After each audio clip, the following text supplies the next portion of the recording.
aw bela jelimba kalama bana min kelen no bi ka diɲɛ mɔgɔ ɲɛ gan no be wele ko coronavirus dɔw ko ama ko covid-19 wala sa ki yɛrɛ tanga ki ka denbaya tanga ni bana in ma kan ka yɛlɛma don an tabulo la an kan tɛgɛ ko ni safinɛ ye tile kɔnɔ siɲɛ caman ani eau de javel kelen ji la an ka tɛgɛ di ɲɔgɔn ma dabila ko n'an bɛ kuma an ka danfara don ani ɲɔgɔn cɛ barisa daji buruburu ni min bɛ bɔ da kɔnɔ bana in yɛlɛma sababu dɔw ye ko ni sigari yɛlɛla walima i kɛrɛfɛ mɔgɔ numéro vert bilalen no i ka weleli kɛ fufalaki n'o ye 3 60 ani 61 3 60 ani 61 an k'an yɛrɛ tanga walasa ka jamana kisi.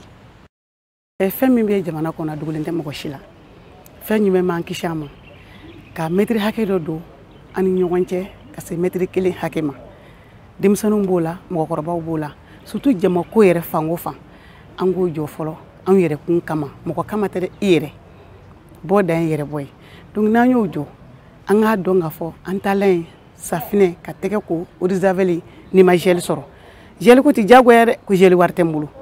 eau de javel ou bien kulukoro safinɛ k'o ta dɔrɔn k'i tɛgɛ sanango i bɔra ɲɛgɛn na i bɔra kɛnɛma i ka denmisɛnninw bɛɛ lajɛlen ka nin kɛ ci ye k'a lase ɲɔgɔn ma ni yɛrɛ fana nana sɔmi mɔgɔ la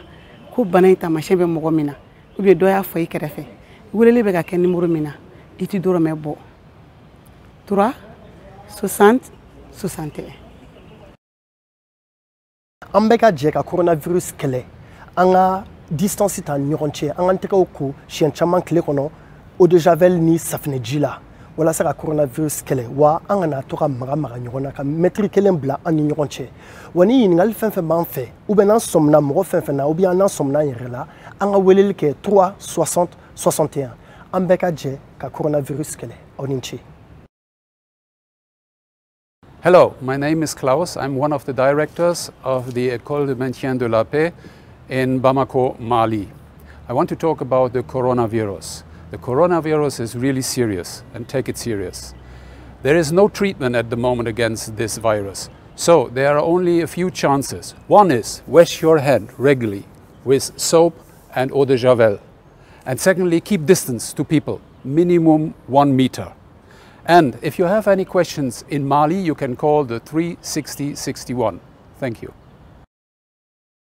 Tangala ye jumɛn ye an ka se k'an tɛgɛ ko safinɛ la siɲɛ caman tile kɔnɔna na donc tɛgɛdi ninnu an k'olu olu fɛn ninnu an k'olu jɔ en même temps ka gɛrɛ ɲɔgɔn na an kana gɛrɛ mɔgɔ la ka tɛmɛ mètre 1 duguma donc o mana bɔ yen nɔ n'an ye tamasiyɛn dɔw ye mɔgɔ la tamasiyɛn min ni bana in taabolo ye kelen ye o tamasiyɛn an ka weleli kɛ joona numéro la o numéro vert o de bɛ yen nɔ ni 3 60 61 3 60 61 donc ka se k'an yɛrɛ tanga k'an ka denbaya tanga k'an kɛrɛfɛ mɔgɔw tanga k'an ka dugu bɛɛ lajɛlen tanga donc ala k'an bɛɛ lajɛlen kisi ni bana juguba in ma. An b'a ɲini aw fɛ k'a fɔ ɲɛna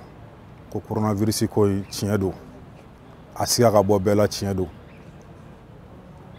an ka faamaw ye min ɲini an fɛ n'o ye ka an ka farancɛ bila ni ɲɔgɔn cɛ mètre 1 mètre 2 ɲɔgɔnna la an k'o o ladilikan ninnu bato ani fɛnɛ an ka to k'an tɛgɛ ko safinɛ la miniti 20 miniti 30 wa n'an ye mɔgɔ ye ko sigasiga bɛ min na taamasiyɛn minnu fɔra ko b'a tigiw la an ka weleli kɛ numéro la min ye 3 60 61. Aw yɛrɛ b'a kalama bana min bɛ anw da la donc ladilikan damadamani bɛ n bolo ka d'aw ma a fɔlɔ ye min ye a k'aw yɛrɛ kisi k'aw tanga ko in tɛ tulonkɛ ye wa aw k'a ɲini ka danfara don aw ni mɔgɔw cɛ ka bɛn mètre 1 hakɛya ma a filanan ye min ye a ka to k'aw tɛgɛ ko waati bɛɛ safinɛ na o ka ca ala fɛ a b'aw kisi k'aw tanga donc n'aw ye kibaruya min mɛn n'aw ye ɲininkali min fɛnɛ mɛn n'aw bɛ fɛ ka ɲininkali min kɛ a ye numéro vert wele c'est le 3 60 61 n'an y'o kɛ an ka jamana bɛ kisi an bɛɛ lajɛlen bɛ kisi merci.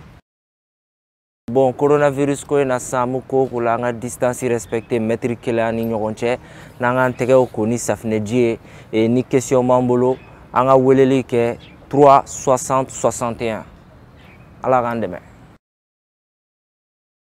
M'a ɲini aw fɛ jamamayɔrɔ la n'an bɛ fara ɲɔgɔn kan an gɛrɛlen ɲɔgɔn na a ka kɛ mètre 1 ye an ka mabɔ ɲɔgɔn na wa an ka to k'an tɛgɛw ko safinɛ la ani eau de javel k'o kɛ ji la ka safinɛ k'a la ka to k'an tɛgɛw ko a la très souvent wa n'o bɔra yen nɔ mɔgɔ fɛn o fɛn n'i sɔmina k'a fɔ ko i bɛ mɔgɔ de dɔn bana bɛ mun na ou bien i bɛ mɔgɔ de dɔn i sigalen don mun na numéro mun be no 3 60 61 3 60 61 ibe weleli ko la comme ça mogo bo ta en charge ala ka famiyal ko nyuman di an bela jelema. Aywa ni ne jami sago ka wolole da kan ka fawe ka lode ne ko coronavirus banay me existe bel et bien mu amese ka munde ke wala sa amese ka lakanda banay ma angana nyina distance do foli no kan wota ana mo nyonche no 1 mètre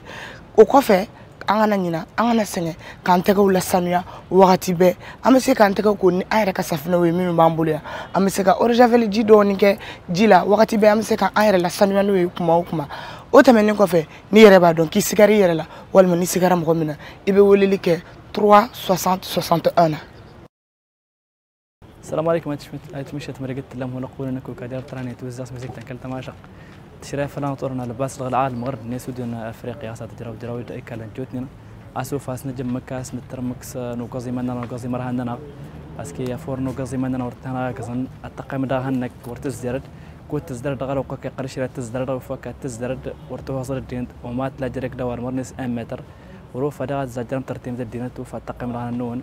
أتسترني فاستنون ده هولا باسكي أسيرن فاستني يناقي ميكروب تموين هي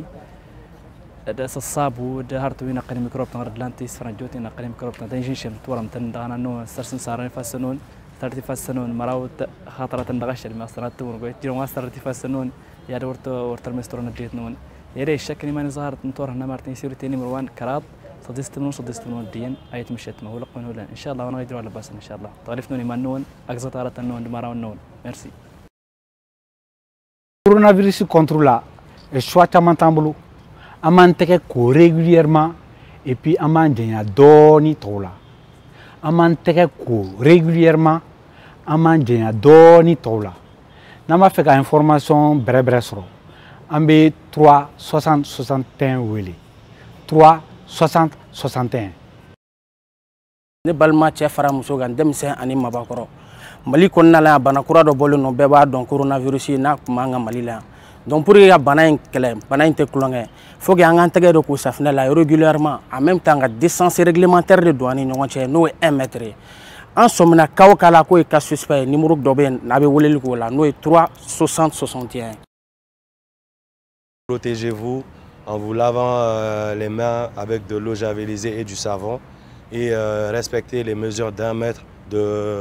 pour vous protéger. Donc, numéro Kélé Nébé, ni problème créera, appelez ce numéro le 3 60 61.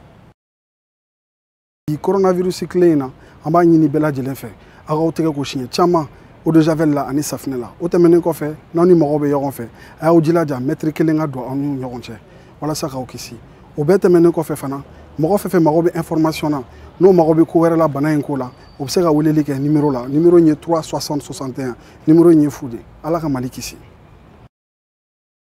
Je vous exhorte dans vos quotidiens de respecter les distances qui ont été demandées, la distance de 1 mètre entre vous et puis les autres, et aussi se laver quotidiennement les mains pour nous préserver, préserver nos proches et nos familles, et en cas de besoin, appeler le 3 60 61. An bɛɛ lajɛlen k'an ka précaution ta an kana gɛrɛ ɲɔgɔn na ka se mètre kelen hakɛ ma an ka denmisɛnninw tɛgɛ ko safinɛ la ka jɛya eau de javel ani safinɛ voilà donc ni i somina maa min na ko bana in bɛ a tigilamɔgɔ la ou bien ni sominen don maa min na k'a bɛ ka bana in sin kɛ i bɛ weleli kɛ numéro la weleli in ye fu de 3 60 61. arme hardino yorowika bangayndi warka wirki woka ka mate coronavirus yama yenda se lakkal parce que wirki no kas boori pour que ama gay fondora donc yama fayda ka no cere kamba ka taru cere yama no cere distance pour que yama sin saka manu cere yama hin saka nyimer kambu do safu ni on da haydio pour que yer jaati der wone famille dio kayro may yama kogi hayo kuna ka ko ergo.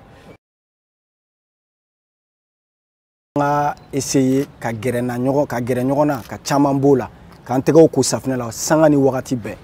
ni mɔgɔ minnu bɛ ɲininkali wɛrɛ kɛ i sigalen bɛ mɔgɔ la i kɛrɛfɛ i bɛ fɛ ka kunnafoniya sɔrɔ a bana n'a a minɛnw sɔrɔli la donc i bɛ weleli kɛ numéro kelen na 3 83 60 61.